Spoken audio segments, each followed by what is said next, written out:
Hello everyone and welcome to Aero Innovations. I'm Aero, your AI host. If you're new to the channel, I specialize in videos that provide humor, education, and entertainment. Think if Greg Goes All In had a love child with Brad Owen and their baby was as handsome as Branson Poker. For this episode, I'm going to do something new. A fan of the channel reached out to me requesting poker coaching. I told him I'd agree to take him on as an acolyte, but he'd have to learn to take on a Jedi Master without a weapon. Before our session, my new apprentice showed me his bankroll tracker, which was absolutely atrocious. He has only about a 20% win ratio. He's not even close to being a break-even player. He's currently on a downswing of about 14K, just playing 1-3. Is there any way we can turn someone like him around?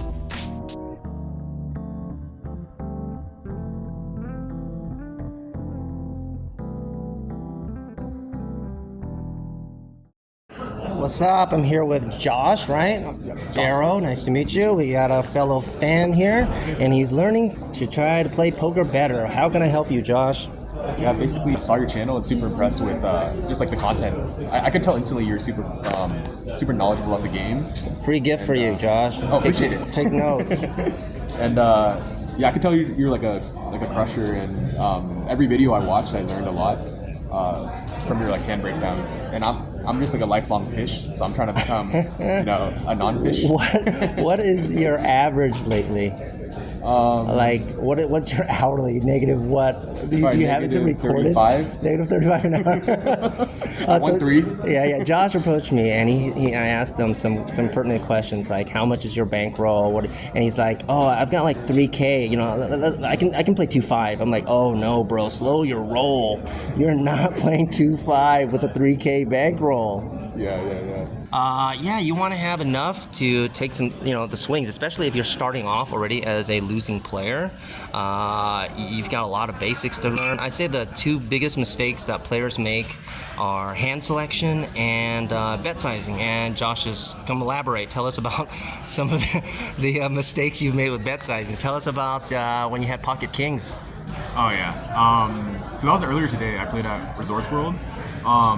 Basically, there's a straddle on the button, and I was late position. I think I was hijacked, and then there was one caller to the $6 button straddle, and then I raised the 20, and then straddler calls, and then the limper calls. The flop is Jack 8-6 2 diamonds, and I don't have a diamond. I have King of Hearts, King of Clubs. How many players are in this hand right now? There's 3 players.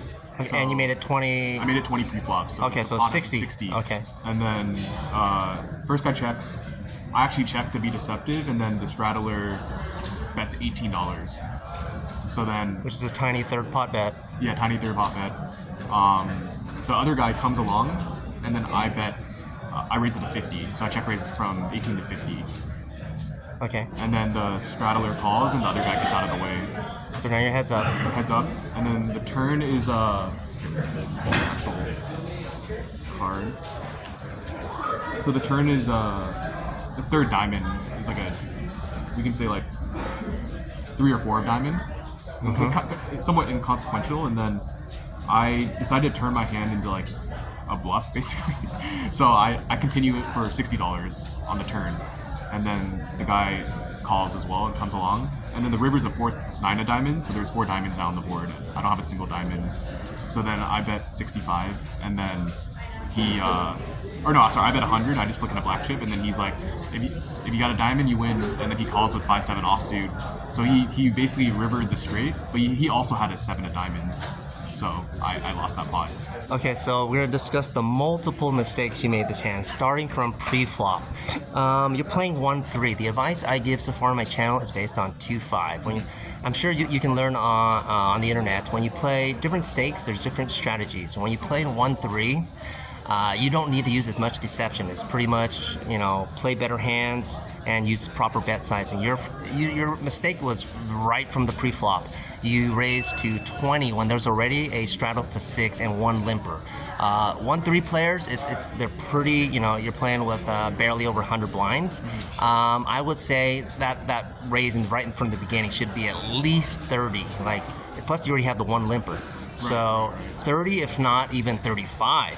20 is way too much. You're letting him real cheap, especially with the limper already. You're making a barely 3x raise when you already have one limper. 3x isn't a fine open when you're playing 2-5, but you don't want to do that in the 1-3. If you have a strong hand, you can just go ahead and do 5-6x. 1-3 players, they don't know better. They don't know the difference between raising small, 3x, 4x, 5. They just know this is my hand, I call. So if they have any hand worth calling, they're going to call your larger raise. And the reason you want to lay larger is because you want to deny equity from if someone's set mining you. You don't want to give them the right odds to call, because you set mining. You want to have at least I said before on my blog, 10x. The amount of the raise. So you want to, all these people buying in shorter stacks, you want to give them a bad price to set mine. And also any ace X type of hand, because you have kings, they're going to have a decent price to call you way too good if you're only doing a 3x raise. So you can just go ahead and start off, 30 would have been fine. Second mistake you made is when the limp raise is not atrocious on the flop. That's okay. You're playing 1-3. If he has a top pair, he's just, he's not going to understand. He's just going to stick it in. But however, the limp raise was tiny. He already bet tiny, which is 18. And then, so your raise from that point, that makes the pot 80. I would go at least 80 because it was a wet board. It wasn't completely safe. It was Jack 8-6 with 2 diamonds. There's straight draws all over there. 5-7, like you said, he was open-ended. 9-10 is also open-ended, so that's an extremely wet flop.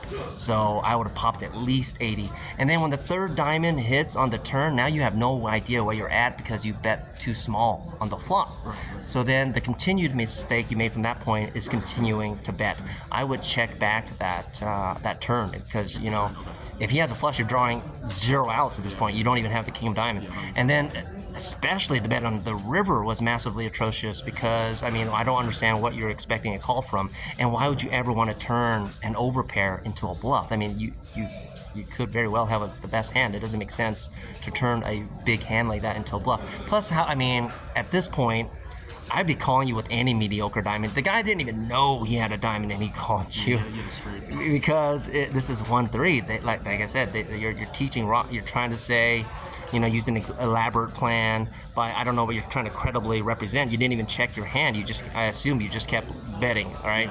Yeah. You didn't even make a feint to let me check my hand to see if I have the diamonds or not. You just kept betting, and against 1-3 players that don't know better. It's they're flat earthers, man. You're telling them that there's rockets and the moon is out there, and they're like, what the freak you talking about, bro? Yeah. I got top pair, I call. I got straight, I call. The 1-3 league, you want to be just very straightforward. Play better ranges. All those hands I talk about, 10 jack, jack queen, king 10 offsuit. Those are all mucks. The 2 biggest mistakes that players make is hand selection. So stop playing all those bad hands. And then secondly, bet sizing. So, when I play 2-5, you'll see sometimes I lead, and you see other pros lead. They'll lead with 1/3 pot, 1/4 pot bets, even with strong hands. That is a 2-5 or above deep stack technique. Don't do that in the 1-3, and don't do it in a 100 blinds. If I had to simplify how much to bet, I would just say go just straight up 80 to 100% pot bet every time. If you wanted to use simple math, that's all you need. If you have a decent hand, boom, just pop, and cut back on the bluffs. That's more advanced. That's also more deep stack. You can't really bluff someone if they've already put in half their stack. They already put in $150 and the guy only has another 150. And you bet 100 in the river, he's already pretty much committed. Yeah. Whereas when you're playing 300 blinds, the guy's already put in 400, but he's still got 1,100 behind. You can bluff that. You can credibly represent the flush that hit the river, even if you're on a different draw or whatnot, because it's a lot for him to call. Whereas when the guy's already put in half his stack in the 1-3, you just skip the elaborate bluffs and just play better hand ranges. These people are playing King 4 offsuit, man. They're limping with King 7. They have no idea what good hand ranges are. They've never seen a good hand range. They don't watch poker. They don't study anything. They just they get bored. They're just gonna play whatever they play. And like I used on my blog once, there's just freaking boars rolling in the mud, man. They're just doing random, completely random stuff that you never expect. Like, so you don't have to do anything elaborate. You just play the better hand ranges, and over time that'll just print money. It's very basic. You know, you're sitting there folding King 10, you know, and they're sitting there choosing to play King 8 offsuit, which is like, what, I have 2 different flush draws, 2 different straight draws. I think that's what they're playing. You know, why the heck would you ever voluntarily play King 7, King 8, King 4? But they do. So, like, I rarely ever get into a situation where I have a kicker problem, because those hands I already fold pre-flop.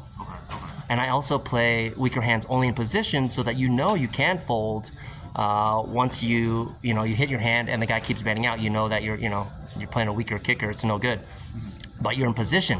But if everyone checks to you, then you know that your mediocre kicker is good. That's the power of position. That's why I only play mediocre hands on the button when I'm last to act, after I find out the strength of my hand. You know, I mean, in the ones, sure, you always have the weird, you know, outlier people, you know, those old man coffee types. Oh wow, my hand is massive. I'm all in, Sonny. Your hand is really that big, huh? Gigantic. They just want to sit and play. They're not actually here to win. They just want to socialize. They'll flop top pair, top kicker. They limp with ace king, king queen, and they hit top pair and they'll just check it.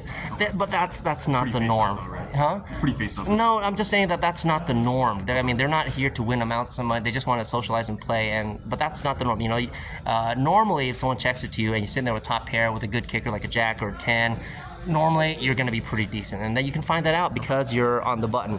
But if you're in early position, let's say you play these mediocre hands, jack queen off and flops jack high, and what are you going to do? You just flop top pair. You're going to check it and let a random ace or king hit? No, you have to bet it. And then, but the problem is now when you're betting it, you don't know if these old man coffee types are sitting there with jack king or king queen, and yeah, exactly. But you don't know that. You don't have the information. But if you're on the button, you would get the information of having them check. Then you know you're decent. So yeah, like mediocre hands, I only play it on the button. But if you're uncomfortable with that, I would just say keep mucking them entirely. Avoid them altogether. So that when you do play a hand with an opponent, you're gonna outkick them 90% of the time. Okay, no, that's good advice. Yeah, because I have a bad habit of like even earlier today, I was on the blind and there's a raise and a bunch of limpers or a bunch of callers, and then I had Queen 9 suited, and I 3-bet that to try to like. To try to isolate out of position with a weak hand. It's like it doesn't make any sense. Yeah. I really like 3-betting like suited like gappers or like 2 gappers, like basically like suited cards that are like semi-connected. But I think for 1-3 I need to eliminate that from my range completely for the 3. Oh no, because the thing is that can be a move you can use in a deeper stack game, right. Like in the stakes I play because we're so deep. Yeah. It's for deception. Like if I raise you see me raise with jack queen suited on the button to 75, but the thing is I'm 1500 deep or more. So I can risk 75, I can brick out, or I can lose that money if I don't hit anything. But also I have position, so even if it's ace high flop, I can still pretend I have the ace or whatnot. But that's only because I'm only risking so small portion of my money. When you're 3-betting in a 1-3, when you're looking at barely 100 blinds, you're 100 blind deeps, 300, or maybe you're playing a Resorts World, so 400, so a little bit over 100 blinds, you're still risking too big of a proportion of your stack versus how much you can possibly win from these players. So you have to flop a miracle when you're Queen 9, and in this case, I never recommend ever 3-betting out of position with such a weak hand, because you're crushed. Yeah, you're crushed on you're rarely gonna hit any flop that you're gonna be okay with, and even if you do, you don't feel good about it. Right? No, yeah, your kickers, you're never gonna have the nuts, or you're too disconnected. You have a 2-gapper. Yeah, I mean those hands are barely, they're not even worth calling out of position. Forget 3-betting. What about Queen Jack suited? Out of position is a call. Is a call. Okay. Yeah. Versus a raise. Yeah, you don't out of position. I would never 3-bet that because you don't know the strength. That's the power position. Position is massive versus when you're playing against a pro or any skilled player. it's so most of the time you actually brick most flops. And what do you do when you break it? Like, are you just going to pretend you have an overpair? I mean, or are you going to pretend you have what they actually have because they have position on you? Are you going to pretend you have ace king on an ace high board when they're actually the one with the ace king or ace queen? Yeah. You don't know what when you're out of position. It's just a really bad 3-bet play. With mediocre hands because they just don't play well. In position, it's great because you find out where you're at. You can if it flop comes like 5 high, you can pretend you have an overpair and they'll just fold their hand. Or you can always assess the situation based upon like what you bet and they call, and you can put them on a range of hands. But out of position, you have no idea because they're just going to call you and you don't know what the next card is going to be that'll help you. So when you want to be aggressive 3-betting, I would say don't even do that for the most part in a 1-3. But if you are going to do it, only do it in position. Okay. Yeah, I figured if I take control of the action from a bad out of position, it negates the fact that I'm out of position. But that obviously that's not the case because I'm just behind on information for the post flop action. Oh yeah, poker. I mean, the 3 biggest elements. I would say math is about 30%, but you can memorize all of the scenarios, and there's only about 15 or less scenarios for you to remember. But if you don't know, go to cardplayer.com. It's called cardplayer.com, and look up odds calculator. Every hand that you get that you're questionable about, start putting those in at the end of the night or after the hand during mid-session. Put in your odds, and you can figure out the percentages. Like, oh my gosh, that guy was such a donkey. No, wait, he actually was getting the good odds because you bet improperly. So he wasn't such a donkey. You were the donkey in those cases if you didn't bet right.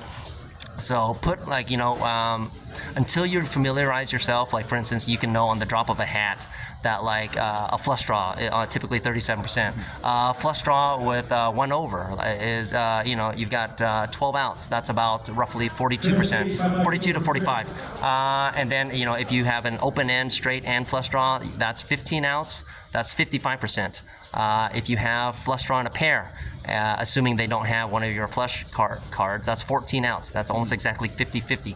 These are all numbers that any pro or anyone that wants to be good should know immediately. But they're numbers that you can put into card player and find out. Or if you're ever on a gut shot draw, you think, oh, it's only 4 outs. But if you have 2 cards, that's actually those 4 outs, that's 16% with 2 cards. That is not low if they give you the right odds. If they're betting like how you bet, and you bet tiny, you actually give someone with a ridiculous draw, such as a gut shot, good odds, and because you're going to pay them, you're going to think, oh wait, the only hand that beats me here is a gut shot. I have a set. There's no way. But wait, when you have a set and you're betting too small, because you're afraid that you're going to lose action.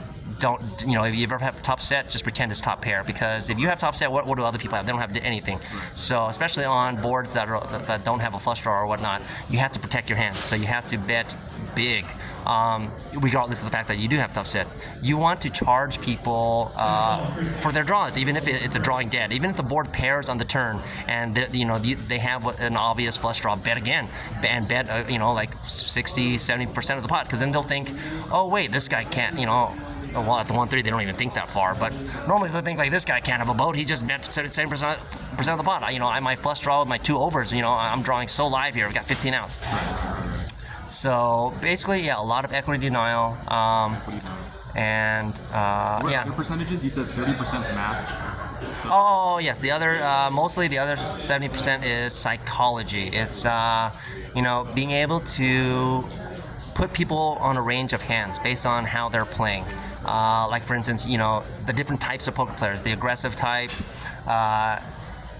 the old man coffee, or the tight, the regular players. And also your own mentality is part of the psychology. Like for instance, I sleep before every poker session so that I am nice and refreshed. I also limit my sessions to about 4 hours, so that way I am playing my absolute best. Because once I know I can go farther, I go a little bit farther. But once I go beyond 6, I'm playing my B game. Once I go to 8, I'm playing my C game. Anything beyond that, I am now the donkey on the fish. I am card. I am playing, oh, you raising 35? Yeah, I've got Jack 3 suited. You know, I can flop trips. I can flop 2 pairs. You know, hell, I can flop quads. Yeah, anything. You know, the world is your oyster. Anything can happen pre-flop. So that's the kind of crap I start playing once I start playing really long sessions. And also then you start chasing money too. You're like, you start, you know, you're like, oh, flush draw, damn it. You know, I let out, he raised, you know, he shoved all in. But at this point, you know, if I win this pot, you know, I can be almost even. So then you start calling with these draws that have bad odds. You know, you're 37% or whatnot. And now you're sticking it in, trying to catch, you know, up, and you're just digging your hole worse and worse because you've been playing too long. You're tired, you're mentally fatigued. It's like taking your, you know, your 10-hour drive across the country without taking a pee break, man. Your mind starts to deviate. So that's the psychology part, and it's controlling your tilt factor. Yeah. You know, you take a few bad beats, you know, do what you need to do to be able to recover. Like I have a personal policy, I only, you know, buy in twice. If I've lost 2 buy-ins, that's it, I'm done. I'm like, okay, especially if it's over a really short period of time, like, oh my gosh, I'm gonna be tilted for the rest of the night and I just got here an hour ago. No, just go home. The casino's open 24 hours a day, 7 days a week, you know. If you once you lose 2 buy-ins, I definitely suggest, you know, most players go home if you can't handle it. Also, if you take a big bad beat, like some guy just went runner on you and you flop the absolute freaking nuts, you're gonna be mad. Most people are. So if you need to, if you can't control your emotions, take a food break or go for a little walk, play on your phone 10-15 minutes. If you smoke, do that. I don't suggest people smoke, but I mean, just do something to get your mind off things. Especially if you know you're getting mad. Anytime you know you're getting mad, and let's say you went from a winning session, now you're down a couple hundred. Go home, man. You know, you just. Happened to me like last time. Okay, up, like massive, and then I lost a few hands, and then I was even, and then I was starting to chase. Then I just punted at the end. So I could have been at like up 800, and I lost 500. Yeah. It was like a 1300 swing, or 1400 swing. Tell us about it. What sort of hands? You mentioned something. Yeah, you mentioned a pocket 4s that beat you. Tell me about that one. Oh, well, that was a different session. So Okay. This session, this was like the session from 2 days ago. I'll tell you a hand where I won, but it was not the right play. So, I think I'm big blind with 7-10 suited. One guy limps like under the gun or like under the gun +1, folds over to like hijack. I think late position. He bumps it up to 20, and then I call from the big blind with 7-10 suited, and so does the other guys. So it's 3 ways to the flop. Flop comes 7-8-8 with 1 diamond, and then Was this a straddle, or you just called a straight 20 with 7-10? straight 20 with 7-10 suited. Okay. I assumed the guy behind me was going to come along who limped. So then it was like a $60 pot. Check, back to the original razor, and then What was the flop? 7-8-8, 1 diamond. 1 diamond? And I had 7-10 of diamonds. Oh, okay. So I had a backdoor flush draw in a pair. Bottom pair. So then, and then the original razor bets 40 or 50. It was like around half pot. So I flat call, and then the guy to my left, he was short stack, so he like shoved for 100. What was his position? Did he check to the original both razor? checked. Yeah, we both Okay, so he He checked checked. jam. He checked jammed. Short stack, and then the original razor just flat calls. What was the original razor? What did he bet, and what was the jam? Well, He bet 40 or 50 into a pot of like 60. yeah, And appropriate. then I called the shove as well, so it was like heads up to the turn. The turn is a 6, check. River's a 9, so I get there with my straight, and then I bet 100, and then he like side called, and it turns out he had pocket jack, so I was just absolutely crushed. So Did the other guy show what he had? he just mucked. So Oh, okay. I think he was like tilted from a previous hand, so I don't think he was strong. Okay, so this hand is one where you ended up winning, but I feel that you made multiple mistakes. It starts off from pre-flop, 7-10 suited out of position. A raise of 20 is actually really big. In the 1-3, standard raises are 12, 10, 12, 15 for pretty big hands, ace king, ace queen type. 20 is almost always an overpair, like he had. So you're calling with 2 unders and a double gapper out of position. That was mistake 1. Mistake 2 is when it flopped 7-8-8, you literally have bottom pair, bro. You're like, any overpair, you're drawing to 2 outs on a hand that won't get paid. And if someone has an 8, Now you're drawing to runner specifically. You don't even have 2 outs. You have runner outs. You're like, oh yeah, runner straight, runner flush. 2 different draws, baby. That's like playing 7 deuce. You got all sorts of different draws. But especially when the guy check jams, you can assume that he's tilted or whatever, but more often than not, that just seems like an 8 to me. I mean, especially when the original raiser bets 40. Okay, you already made this mistake pre-flop. So when he bets, 40 or 50, I can see calling there, not definitively, but he could have 2 overs, just 2 random big cards, so I can see a call there. But once the guy in the middle jams and the original raiser still calls, that's another mistake. You're definitely drawing to 2 outs or less there, a common scenario is like the middle guy had an 8, the other guy had obvious overpair, and you're drawing to runner only. My thought process was because I had the backdoor flush draw as well. I wanted to evaluate the turn, but I think I just fold there. Oh no, but the problem is that the pot is getting too big. Okay. Any backdoor draws is roughly 3.5%, or the equivalent of about 1 out is how you can count a backdoor draw. You have a backdoor straight and a backdoor flush draw. So in this scenario, since we don't know the middle guy's cards, just you against pocket jacks. You've got 2 outs for your 7, a backdoor straight and a backdoor flush, giving you the equivalent of 4 whopping outs, the equivalent of gut shotting for $100 shove, which is awful. 50 more from you. Yeah, exactly. But you're calling, both times bad. It's like, and that's just his hand. That's not including the other guy's hand. And so if you ever, you're gonna call for even for 50, for the equivalent of $50 with 4 outs, you're gonna need to win over 500, way over 500, because the stats are just not that deep at 1-3. So that's how I dissect that hand. What about the one with the pocket 4s you mentioned? So that was the first session back. So I took a 1-year break from playing. So it's been a year, and then this past week, I played my 3rd session today. Lost all of them. But the crazy thing is the first 2 sessions I was actually up. I was up like double I basically doubled up within 2 hours, and then both of them ended up in me like kind of tilting and losing like $500, which is a buy-in plus 100. So the first session back, basically, I was already like 4.5 hours into the session, and then the guy to my right was like a Saudi Arabian guy who like was a huge talker. Like he was like talking every hand, really good at table talk, super comfortable. Like he's just one of those guys where like you can't really take him that seriously. He showed a really massive bluff in a bomb pot earlier, so I knew he was capable basically. Anyways, I was on the blind with pocket queens in like I want to say the small blind, and then he opened the button to pull my notes out. So he opened the button to 20, and then he was already doing like pretty massive raises, so I wasn't worried. Like that bet sizing wasn't anything irregular, and then I 3-bet to 50, and then he calls. And I want to say there was like under the gun limped in as well, so he called as well. So there's 3 ways to the flop. So it was a $150 pot. So it basically went limp. This guy raised the 20 and then 3-bet, call. Flop comes like 5, 9, 10, 2 spades. 5, 9, 10 or 5, 9, jack, 2 spades. And then like basically nothing significant. I c-bet 60, the under the gun guy gets out of the way, and then the other guy calls 60. So 60 into a pot of 150. Turn comes a 4, like offsuit 4, so then I continue for 65, and then he raises to 225 or 250. Then I kind of tank here, just because I was kind of trying to think what he has. Maybe he has a flush draw, or I think I put him on a flush draw, to be honest, because there was a flush draw on the flop.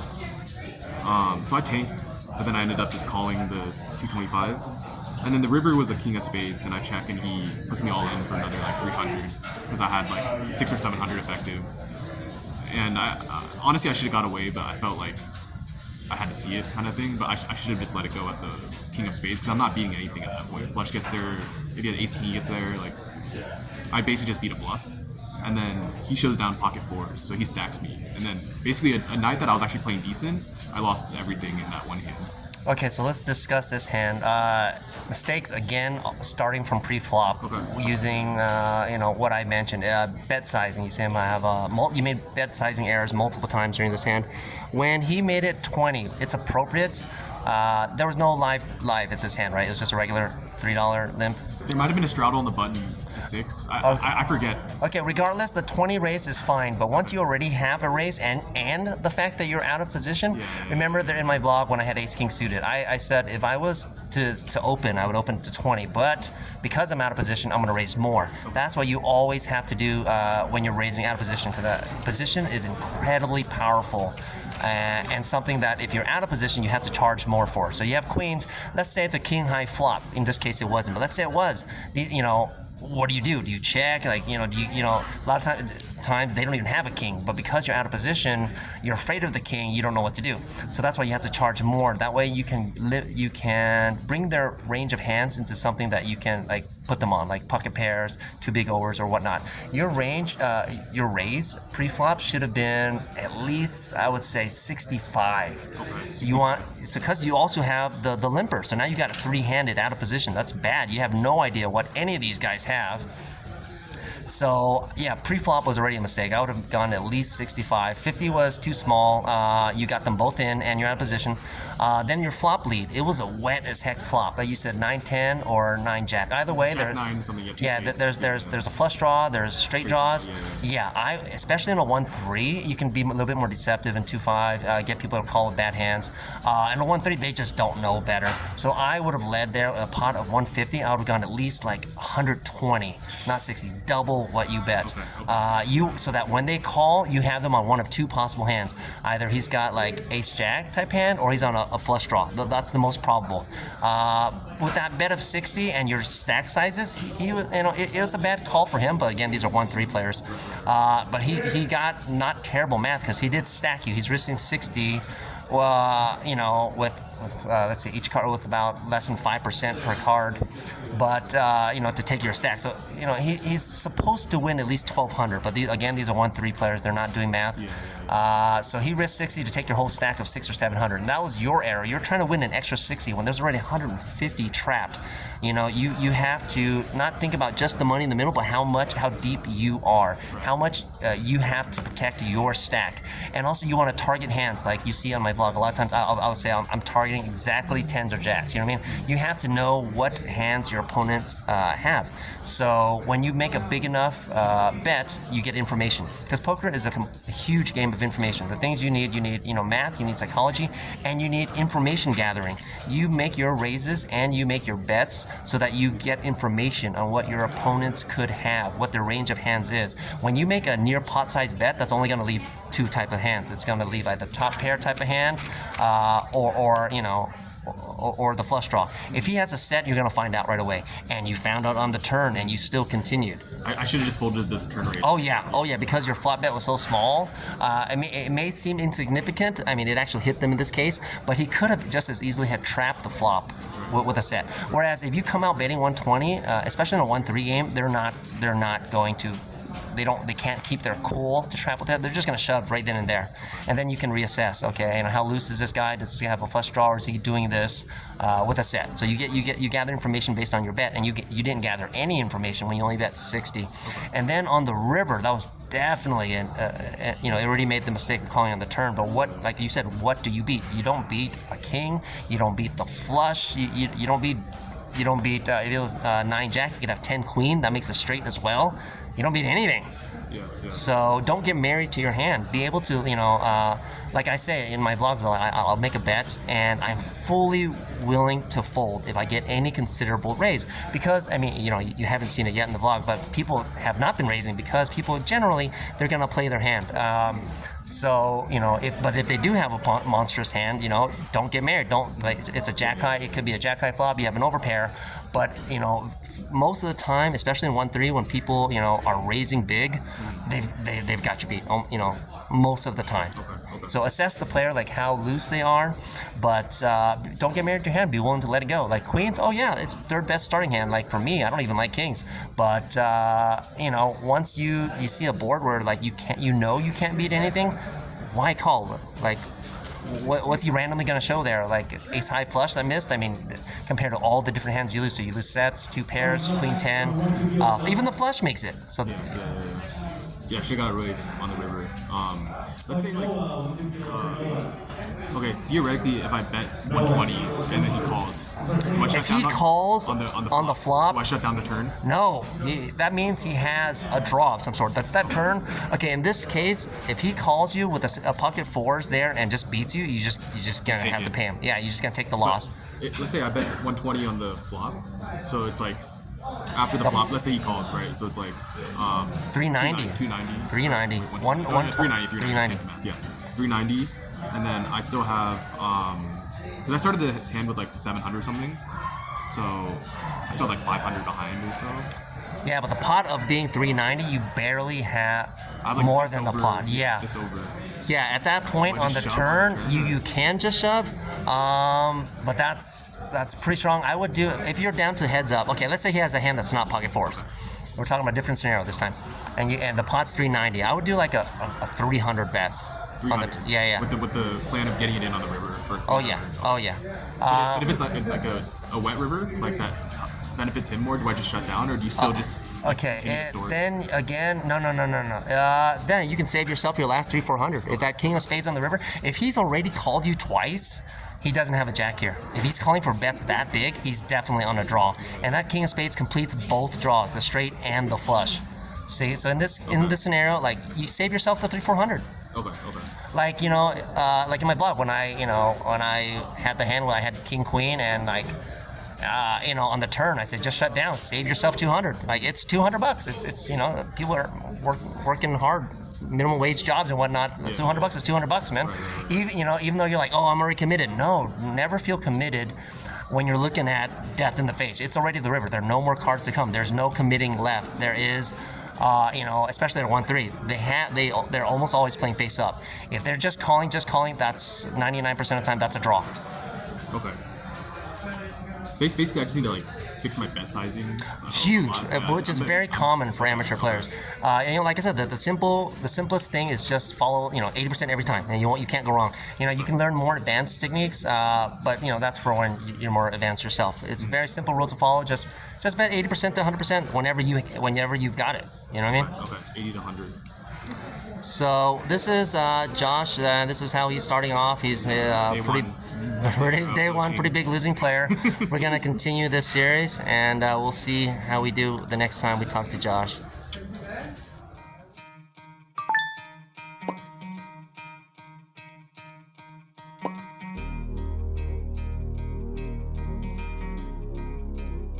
Thanks for watching the first of my coaching series. We're going to check back in on Josh as the series progresses to see if there's any noticeable improvement. If you haven't checked out my other vlogs, feel free to do that. I break down all my notable hands from the standpoint of a 16-year pro. If you don't completely hate what I provided today, please take a quick second to hit that like button. And subscribe to the channel to see some more 2-5 no limit hold'em shenanigans. I hope to see you in the next video.